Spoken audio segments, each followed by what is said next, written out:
If you're a volleyball player that wants to hit harder, there's a way that you can do that, and it's not what you think. We're going to cover that later in the video. We're also going to cover injury questions. Is it worth getting injections for your tendon to get rid of pain? And is there a type of PED that you can take that's going to decrease your pain and make your tendon more resilient? We're going to cover all these questions and much more in the video. Hope you guys enjoy it. With the cycle I'm on right now, am I allowed to do any upper body, or is it best not to do any? If I can, what days would be best? You can always do upper body training, and we always recommend to do upper body training. Do it on the non-high intensity lifting days. Is it week 3 that the cycle I'm on that I will start doing dunk sessions? Yeah, this is for velo. So we're trying to get your RFD up and your elastic qualities up, increase joint stiffness. If you're gonna do upper, I mean, you could really do it on any days, but Wednesday and Saturday are probably the best. And then if you want to do a jump session, I would keep in mind this is a super intense cycle, so I wouldn't recommend doing too many dunk sessions. But if you need to, then I would probably do it on Thursday or Monday are the days I would do it. Like after the jump warm up on Monday is the best time. That's what that's intended for. That is your session. I came to you guys 2 weeks ago about an Achilles flare-up, skipping power movements, and replacing jump sessions with drops. Only testing pain as soon as I wake up, doing slow seated single leg dumbbell calf raises. My pain on the standing calf raises has gone down from a 2 or 3, but just standing on the leg has gone from a 0 to 10 to a 4 out of 10 this morning. It's worse standing on it and better. I have this shit all the time and use the more provocative test. You're probably just warm. There's like certain ways that the like vector goes through the foot that sometimes can just cause pain, especially like for me, it's the back of the ball of my foot. When I walk, sometimes is like where I feel it. Like today, my Achilles is pissed off because I did slow calf raises yesterday and for some reason it was too heavy, even though it was like nothing. So for you, you just have to keep doing what you're doing. And I think I would probably consider just doing ISOs and keeping everything pain free. I think less is more when it comes to the Achilles, more and more and more. So I'm cool with regressing my training. I just don't want to get caught in the same loop I was in during my quad tendinopathy. No, I think you're okay. I'd probably take the standing calf raise. I'd probably just do ISOs twice a day, morning and night, just 3 sets of 45. I think less is more for you. As long as you're doing like lower leg work, you're going to be in a good position. I was fatigued on Saturday's jump session. Do I have to give my body time to adapt to the high volume? 75% of the time, you're going to be fatigued. You're only not fatigued during a deload, so that's completely normal. Training's going to get harder, but what you're going to see is week to week, it'll get worse. But then when you compare year to year, your bad sessions are going to get better. I struggle to maintain a neutral spine position, especially in back squats and Olympic lifting. Is there something I can correct with mobility or posture exercises, or could it be due to equipment setup such as plate height? All right, so as far as mobility and posture, the main reason I see guys not be able to hold posture during a squat is lack of ankle mobility. So if your ankles are really tight, you have to round over in order to stay balanced. So I would address the ankle first. On a deadlift and any pull from the floor, the biggest reason I see for guys not be able to maintain neutral spine there is hamstring flexibility and then just coordination and then weakness as well. So if the weight gets too heavy, guys tend to naturally start rounding because their back can't stay in extension. As far as how to address all those things, I've made numerous videos on my YouTube. If you type in Isaiah Rivera stretching, I think I've made like 2 or 3 videos on it, and I give my favorite stretches on there. But it's basically do a bent knee ankle stretch every morning, couch stretch, or not every morning, at least once a day. Couch stretch is the other one I really like. Practice stretching the hamstrings with a neutral spine. If coordination's an issue, I like to do it's the drill where you do 3 points of contact with a bar on your back. So you hold like my favorite thing is like a broomstick, put it on your back, make sure it contacts your tailbone, mid spine, and then your head, and then practice hinging while maintaining all 3 points of contact on the broomstick. All those things are things that you can do. And then as far as the squatting, just sit in a deep squat also helps a ton, and focus on being upright, elevate the heels as well when you do that. My volleyball coach is now retired national star player, and he has shared that in his career when he was dealing with tendon injuries and stuff, he used to treat them with plasma injections. For example, in the knee, shoulder, back, claiming that it would have a 50% regenerative effect. False. Sounds like some pseudoscience.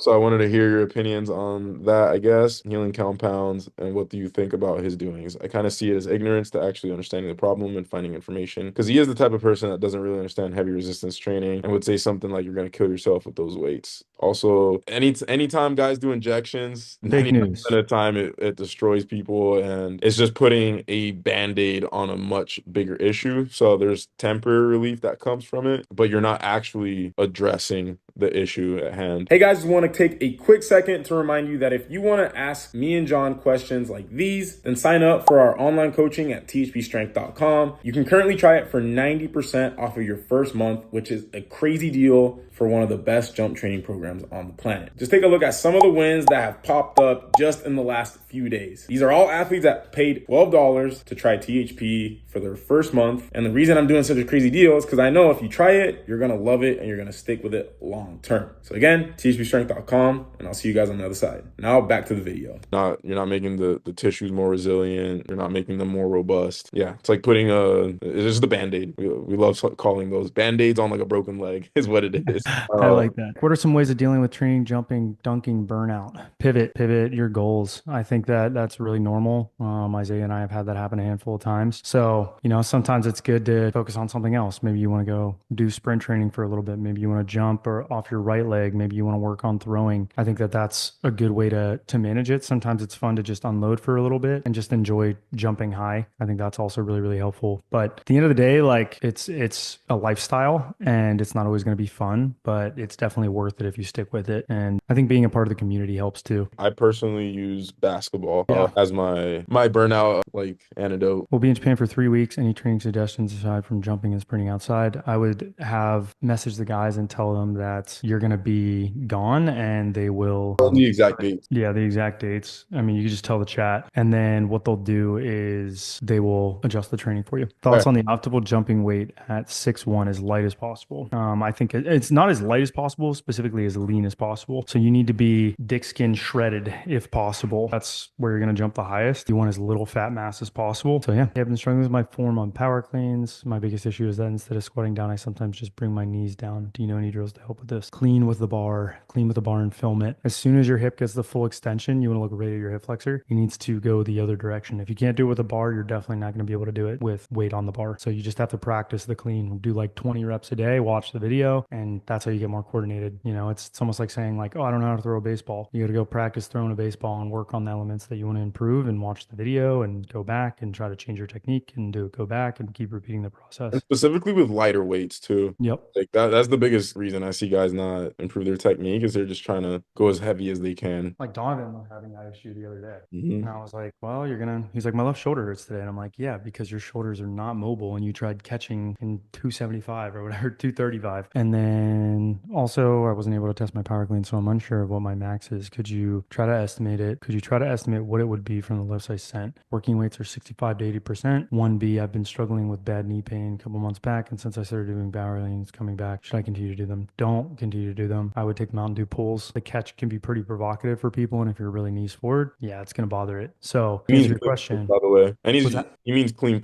I'm saying like John, you mean clean pulls. Put clean pulls. And he said he's sissy squatting the catch. So that's probably the biggest reason. Yeah, stop sissy squatting. Go lighter. Do clean pulls instead, or else you're gonna just keep overloading it. Always ask yourself the golden question: is what I'm doing gonna make me feel better or worse in 48 hours? Just curious, what are the objectives of my current training cycle, and what can I expect next? The objective is to jump higher. No, I'm just playing. I can look at the jump higher, get stronger, get more elastic, get faster, make your nervous system better. And since you're using long conjugate sequence systems, extra emphasis on a couple of those, less on the others. Nah, but on a serious note, Alizane, you are working. Anytime you see reps above like 6 on any knee extension movement, where it's more general volume that you're doing, you're increasing your work capacity, we're getting you healthier, increasing hypertrophy in the muscles that we want to get bigger. That's going to help you jump higher. And we call this training to train. So if you don't do this stuff, you're going to get hurt when we give you the more specific fun stuff. I've been focusing on driving harder with my plant foot. All right, I'm going to stop you right there. Even though you're not talking, I'm talking. But I'm going to stop you right there. You do not want to drive harder with the plant foot. That probably means you're kicking out. Instead, you want to focus on pushing hard with the support leg of the penultimate, which would be your block foot leg. And then I think about pushing my hip forward, feeling a stretch at the front of the hip on that block foot leg. I feel a bit slow, probably because you're kicking out. Think about what's easier to move. Is it easier to move your leg when it's straight like this? Or is it easier to move it when it's like this? All right, it's way easier to move it like this. So instead of kicking out like that, you need to keep that leg friggin' tucked and push it forward. And then it'll naturally kick out when you're in flight of the penultimate, or else you'll eat shit. So it'll be good. Promise you. When I try both cues together, I lose them both. I've also noticed that I'm still getting knee to knee, and I'm still late getting knee to knee before landing on my right foot. Do you have any tips or drills to help me integrate these cues more smoothly and improve my timing? Do walkthroughs, focus on jumping up more, and you need to just cover more. You need to be in the air for longer on the penultimate. That's how you get knee to knee early. You don't get knee to knee by being actually fast with the block foot and whipping it around. It's by giving you more time to reconfigure in the air. So start there. Push up on the penultimate a little bit more. Try to make it a little bit more boundy and cover a ton of distance. I'm jumping my ground contact time. The penultimate is 0.35. So should I add sprinting in my training? If yes, how much? Okay. So you're assuming that it's because you're slow. That's why your penultimate step is 0.35. It's probably not that. It's probably an intent thing and a positioning thing and a coordination thing. And you can't just sprint and make it better. So that's the first assumption you're making. That's not true. Right now I have so your question kind of doesn't really matter in that regard. And right now I have a lot of volume, like 8 sets of 2, but it isn't that heavy to get me tired. Should I increase the weight? If it's not heavy enough, you can increase the percentages slightly. Just stick with the program. Try to improve the ground contact time of your penultimate step by doing it correctly. Plant it under your hips more. Don't assume that sprinting is the thing that's going to fix it, because it probably won't. Should I worry about whether the increase in mass from creatine is a worthwhile trade-off in my sport performance? For your case, it certainly is. I can almost guarantee you always want to look at your relative power output. So if your relative power output's going up, then it's worth it. If it's not, then it's not worth it. So keep tracking your RSI, keep tracking your power outputs, and then you'll know pretty definitively if it's worth it or not. Do you look at your feet during drop jumps? You'll always want to look straight ahead. Don't look at the ground. The goal is to shock your body. It is to surprise it with the forces, and that will increase your reactivity, and you'll have a subconscious reflexive push off the ground, which is ultimately what we want. About the idea of extending first, then distal joints, proximal to distal. Is this something you can train consciously in exercises or no? Ben started posting about this because of me. Steals my shit all the time. But you can do things that will try to help the problem. So for example, what I'm doing right now, I'm still kind of testing the theory, and I'm using a lot of new research and trying to conglomerate take a bunch of the research and make sense of it. So I would say that yes, you can, but it is more so a product of training really, really hard and for a really long time and being healthy. I think the thing that messes it up for most people is when they're hurt. That's what oftentimes causes people to not do it. If you're healthy, then you're probably going to end up doing it anyways. So yes and no. Tweaked my neck, left side. Isaiah, it healed about 90%. There was some pain at end range yesterday after clean pulls. The right neck started to have some pain. It got bad at night. Is this because of the overcompensation from yeah, probably. When you have neck injuries like that, it can be very easy to re-aggravate it or re-aggravate the other side. It's very rare to see that happen in other muscle groups and stuff like that. Like, if you hurt your left hamstring, you're probably not going to hurt your right hamstring because you're not doing things that are going to load your hamstring because your hamstring is injured. But in the case of your neck, when your left side's hurt, you're kinked all the time like this, and it oftentimes can be very, very, very intense. It's like your nervous system basically upregulating, and then you have this passive tonicity that just keeps you in this semi-bent position, and then you try to turn your head more, and then now you're turning your head twice as much as you usually do, and now your neck hurts. So in that case, you want to offload until your neck is 100% better, and I wouldn't be doing cleans or anything that's going to piss your neck off. Cleans especially. Squats are probably okay. Front squats might bother it. Any rows will probably bother it. Pull-ups may bother it. So you just want to offload all that stuff and then slowly reintroduce it as per usual. I want to get faster arm swing from volleyball. Does periodizing upper body make sense? Yes. Or would it be too much fatigue for not enough benefit? It is a lot of fatigue for not enough benefit, in my opinion. If not, how would be a reasonable way to increase arm swing speed without inducing too much fatigue? All right, so here's the deal. I'm gonna break it down for you. Let me ask you a question. If I said, hey, I'm gonna put this ball right in front of you and I want you to slap the shit out of it on top of the ball and you hit it straight downward as hard as you possibly could, and I told you to do that 30, 40, 50 times a day, 3 days, actually, let's say 3 days a week. I told you to do that 50 times. You know it's gonna increase the speed of that ball hitting the ground, you hitting the ball straight down into the ground over and over and over again at 100%. So if I said then, I'm going to decrease your vertical and I'm going to have you do all this periodized upper body. And now when you go to hit the ball, you're not on top of the ball as much. You're more on the side of the ball, maybe like 3/4 on top. The velocity of the ball going downward and how hard you're hitting that ball is going to go down because now you don't have the luxury of hitting the shit out of it because you don't have a downward vector. You don't have the velo is not downward enough. People hit the ball harder when they jump higher and they get on top of the ball and they jump behind the ball. People don't hit and they do it a lot. That's how you increase your arm speed. Now just hitting the living shit out of a ball, you can't can't strike the ball hard if you're hitting it on the side, because if you're hitting it on the side, it's going to sail out of bounds. So there's two things that will increase how hard you hit the ball more than increasing your arm speed: striking directly through the middle of the ball and having a really good set and jumping really, really high. So if you jump really high, you hit directly through the center of the ball and you hit on top of the ball, then you're going to absolutely destroy spikes. It's just that most people freaking suck at that. So whenever people ask me, I want to increase my arm speed, I want to increase my arm speed, I'm like, that's not the limiter in how hard you're hitting a volleyball. What's limiting you is probably the fact that you aren't striking the ball correctly over and over and over again with really, really high intent. You're always, getting sloppy because the set's off or your timing's off or you started too close to the ball. Like most people don't hit the ball hard because they're too far under the ball. They don't wait and stay behind the ball, peak, and then hit the ball downward. So that would be my advice. So yes, you can, but I think it's a waste of time. That's not going to move the needle as much as just jumping higher and getting on top of the ball and striking directly through the center of the ball. That's what's going to make the ball. That's what's going to increase your hitting strength, like power, a lot. Like I can hit the living shit out of a volleyball. I've never done periodization ever, but if you give me a good set and I time it up, I'm going to absolutely crater the thing, especially if on top of the ball. It's just, I don't know, it's just easy to do. It's not hard to strike something downward. I don't know how to use my hip when doing the block foot. You use your hip by your block foot being in the right position. You can't use your hip actively. It happens by positioning. So if your foot's in the right position, then you will use your block foot. If your foot's not in the right position, you're not going to use your hip of your block foot. So you need to position it slightly inward so that you use the lateral strength of your hip to take your horizontal momentum vertically. However, I feel like I struggle to progress on my lower body lifts because my lack of mobility makes me constantly focus on form. The same with my jumping techniques. What are some things you think I should focus on now that I started working with you guys again? I think you need to train like me. Watch my lifts and watch how I move and watch how I adjust things. I'm still able to get crazy intent. And I would rarely tell anyone to do that, but in your case, I feel like it applies. And I think you should focus on making smart adjustments. Pull from the blocks, keep the safeties out and go to a half squat.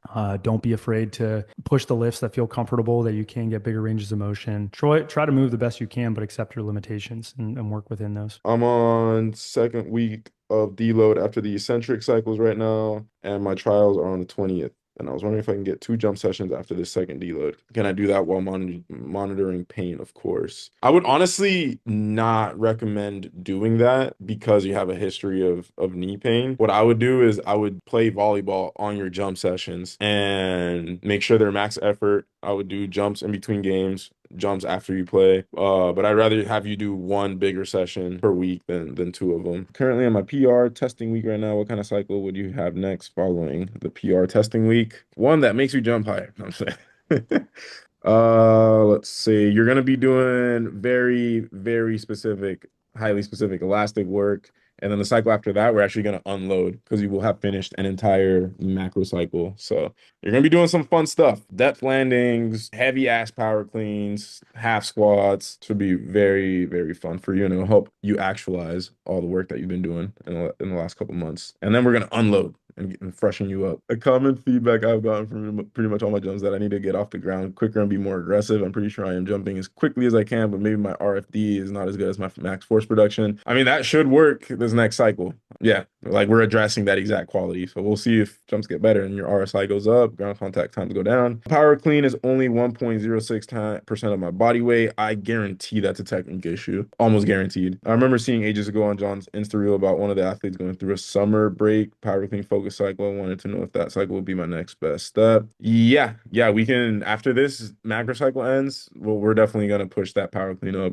I can put you on a similar cycle. It is my 3rd week of THP, and I've been doing the workouts, which consist of iso leg extension and slow box squats. Okay, so you're on load management. I have partially torn my quad muscle back in the end of April. That's why you guys put me on this kind of training. My injured leg feels way stronger, is able to work up to 75% of my max deep squat. That's good. The pain with squatting has significantly decreased thanks to you guys. I really miss heavy deep squatting. I was just curious when you think I'll be able to get back to training fully and jumping. Based on what you sent, you're probably 6 to 8 weeks out is my guess, as long as you don't do something stupid. But yeah, I would say like 6 to 8 weeks out. I would want to get you to be able to squat with intent at that range of motion. Then we can put some deep squats back in your training. But you're almost there, man. You're in the home stretch. Just don't do anything stupid. Any drills for the blocking foot and how to sweep instead of just stomping. Walkthroughs breakthroughs, walkthroughs, lots of short approach jumps. And then it's about messing around with cues. You have to try different cues until something works. I am a fan of just trying to do the thing initially. So if I were in your shoes, I would only be doing two-step approaches, low effort, focus on keeping my foot close to the ground on the block foot. And then once it looks perfect, then start adding intent in slowly. What's your opinion on peptides for tendon recovery, such as BCP-157 and TB500? Seen a lot of stuff about them on social media. Holy fuck, asking me about drugs on a call is crazy. Yeah, they work. They work. If you don't mind putting a needle in your tendon, then yeah, I mean, okay, so putting a needle in your tendon is generally bad. However, BP 157, I've had a handful of people try it out and they like it a lot. Yeah, I don't know what to tell you. TB 500, that combo,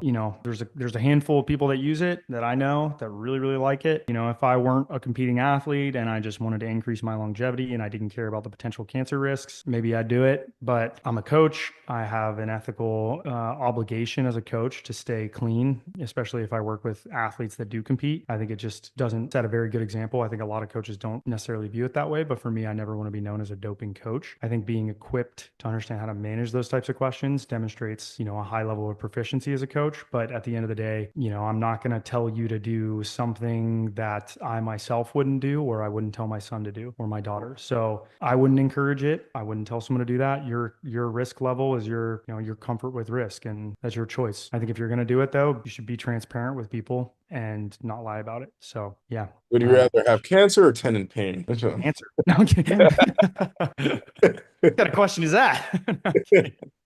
What is your opinion on extensive plyos to increase springiness without accumulating CNS fatigue? I am working on a video on this right freaking now. So I think extensive plyos are I think extensive plyos can be really good, although the central nervous system is more complex than we understand. The peripheral nervous system impacts the central nervous system. The central nervous system impacts the peripheral nervous system. And just doing intent isn't the only thing that's going to fatigue your central nervous system. We see distance runners have some of the highest neural fatigue of any athlete ever, right? Their central nervous systems get wrecked. So it's not just intent, right? Like there's a lot of other variables that play a role into that. And I think it's a good option for, like, it's volume dependent and intensity dependent. So if your extensive plyos are truly under 85%, then I think it can be a good option. I think the tendon problems might be a bigger issue. And I do think that sprinting is going to offer you a slightly different stimulus. So, I mean, extensive bounds are essentially they're essentially sub-maximal sprinting where stride length is the emphasis. So you're going to have higher peak forces, but maybe there's less neural drive, but maybe potentially the tendon adapts. We don't even know. I mean, we see in research from 8 to 12 weeks that, plyos don't change the tendon. They don't. It actually doesn't do anything most of the time. What changes it is years and years and years and years of training is what we see. Like you watch basketball players, they're going to have a different tendon profile than someone who's been sitting on their ass their whole life, even if they've lifted or not lifted. We know that longitudinally guys that do more stretch shortening activity have better tendons, but that's a longitudinal adaptation. It's not something that you're going to see in a reasonable amount of time. Maybe it changes year to year, maybe bi-yearly, and there's very high likelihood that it's limited by genetics and that it's only modifiable to a point. So it's going to be like threshold specific to the person, and the adaptations are going to have a ceiling for sure. And you're probably going to get those adaptations pretty quickly in most cases. At least that's what evidence indicates. I've been feeling super strong in past few cycles, but less fast and springy. Is that something I should be worried about? Yeah, I would say you need to unload. I'd say you need to unload if that's the case. That just means you're fatigued. And that happens, but if it's been going on for too long, you generally need to unload at some point or it can cause problems. New training cycle is a beast. I'm power cleaning much better. Since I still have knee pain, should I stick? Since I still have knee pain, should I stick to this considering I don't have knee extensions on Monday or lower reps? I would start lower and see how you handle it. I think it's always better to be more conservative than more aggressive. So yeah, start lower. I'm a long jumper. Yes. Question 1, along with technique work with my penultimate, what are your thoughts on plyos that theoretically would help me convert some of my horizontal velocity to vertical, like variations of broad into vertical jumps or other plyos would you suggest? I think they can be good, but you have to use them in very low volumes. I'm doing a whole video right now on this, but those are very, very intense. One of the things that determines the intensity of a plyo is what's your horizontal momentum into one. So you're broad jumping into a vertical takeoff, you have a ton of horizontal momentum, and then you're going to do a vertical jump. That's going to mean that you're dealing with a lot of horizontal to vertical quick rebound type forces. It's a great way to F yourself up. I think the volumes need to be much lower than people realize. It is a neural primer. I've been doing more plyos recently, nothing crazy, but when you start getting into rebounds like that, the loading is way higher than you realize, and it can depress your nervous system system. So you have to keep that in mind. But this past week, it consisted of 2 to 3 times per week of sprinting and jumping. The lift would mainly be hang clean, step ups, and accessory. This last week, I was doing hamstring rehab. I just got back to sprinting at low volumes. It was a 1 to 2 out of 10. I'm planning on competing this Thursday. Do not compete. Do not compete. You will pull your hamstring. If you compete on Thursday, you will hurt yourself. My question is, do you think less explosive work will have an impact on my performance? If anything, you're probably going to be fresher because you haven't been training hard, but I would not compete. If you are still at a 1 or 2 out of 10 pain and it's Tuesday and you're supposed to compete on Thursday, the number one thing that determines if you're going to pull your hamstring again is have you pulled your hamstring. So if you want to pull your hamstring again and jump mediocre, go compete on Thursday. But I am telling you, it's a terrible idea. I would just not compete, save it for a different week. It's not worth it. Given that I'm recovering from what seems to be a minor strain in both quads, I finished my previous cycle. Would it be good to start one with higher? Yeah, I do think it would be good.